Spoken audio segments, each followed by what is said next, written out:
মদিনাতে যদি কোনোদিন যান, বাবে জিব্রাইল সেই দরওয়াজাটা এখনো আছে, যেই দরজা দিয়ে নবীর কাছে জিব্রাইল আমিন আসছে 22,000 বার।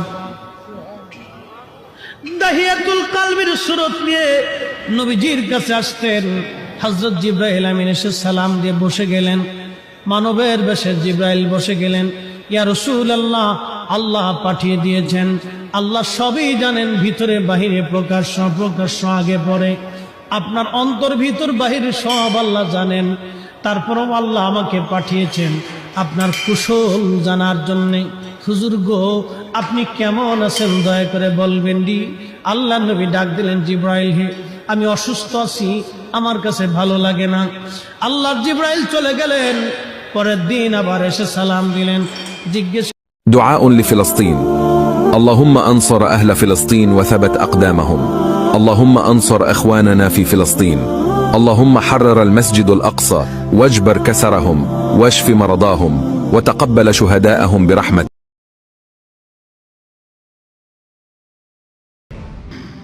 ইসরায়েলে বাঘের মতো ঝাঁপিয়ে পড়তে প্রতিটি সেনাকে জায়গা মতো সেট করেছে ইরান।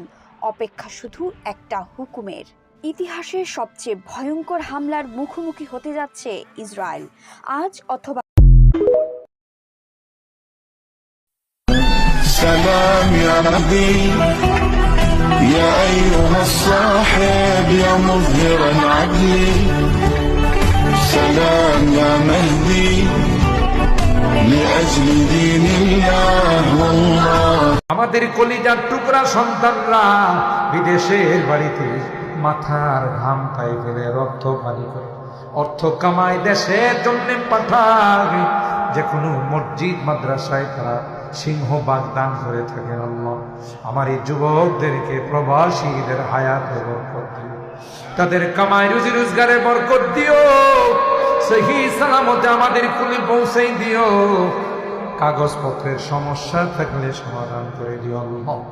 অ্যাক্সিডেন্ট দুর্ঘটনার হাত থেকে হেফাজত করিও আল্লাহ। হে মালিক, এই এলাকার যত মুরব্বীরা কবরে শুয়ে আছে, মেহেরবানি করে তাদেরকে মাফ করে দিও, তাদের কবরগুলো জান্নাতের বাগান বানাই দিও ইয়া রাব্বাল আলামিন। আল্লাহ আজকের মোনাজাতে বারবার মা বাবার কথা মনে পড়ে। জানি না কার মা নাই কার বাবা। এ